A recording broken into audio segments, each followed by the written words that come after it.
Today we're going to talk about automotive advertising, and the Tata Bolt hatch and sedan has been launched in South Africa, if I'm not mistaken, in October this year with a new campaign.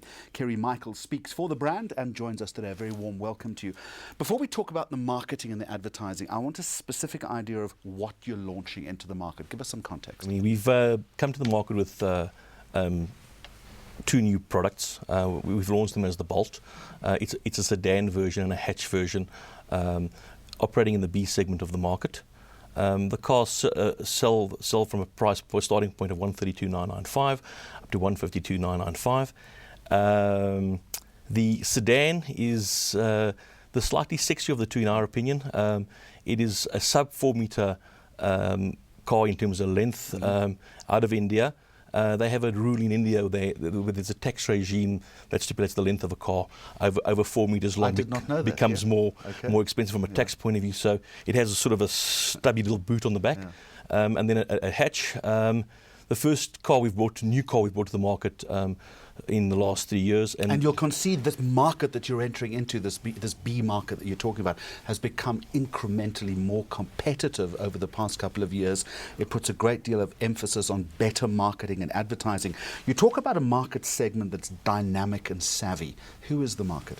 Well, the market at the moment accounts for about 47% of car sales, that segment of the market. So a lot of fish in that pool. A lot of fish in that pool. What we're finding is that there's a general trend to buy down in terms of affordability. So who is the market? It's a customer who's spoiled for choice at the top end. We've identified our market as being young, dynamic, up-and-coming, first-time car buyers, guys who are entering their first job or have just recently got a job and established themselves, sort of junior to middle managers.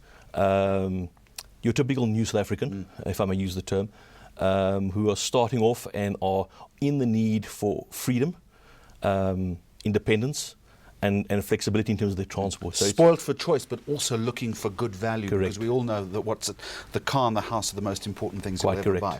So it's got to be an exemplary product. So you need to come up with a big idea. Correct. What's the big idea behind your campaign? The big idea behind our campaign is one of choice.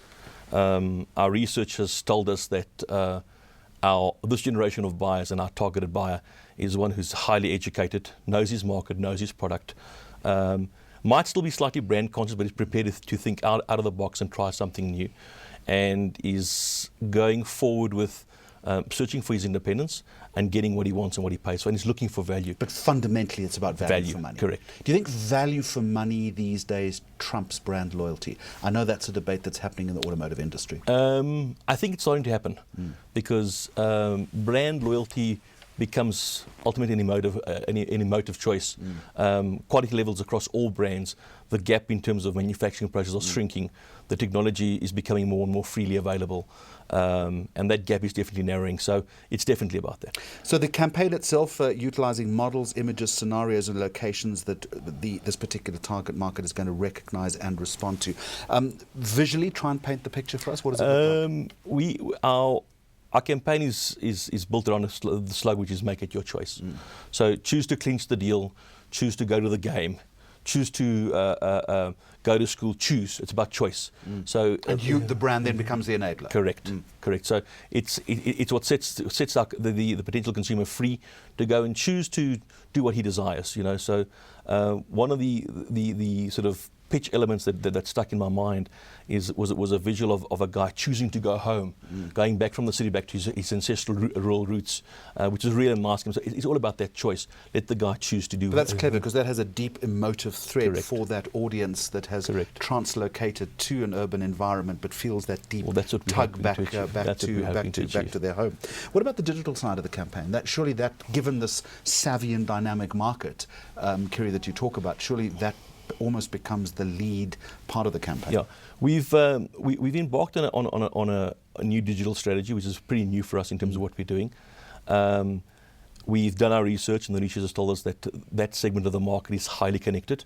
Surprisingly so, maybe I'm a bit old school, but for me it was quite surprising to see the outcome of the research that said the guys are on the iPads. They'll buy the vehicle on based on what's on the screen. Quite correct. Yeah. So that element is key to what we're doing.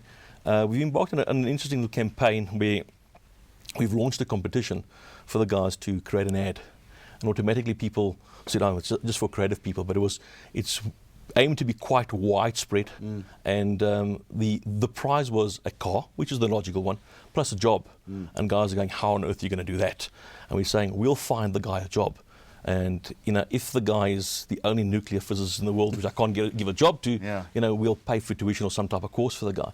But the campaign is around people coming forward and expressing their view and their experience with a car, and hopefully that will give us a bit more traction. Talks to the vital importance of interactivity. Kyri Michael from Tata, thank you. Thank you very much.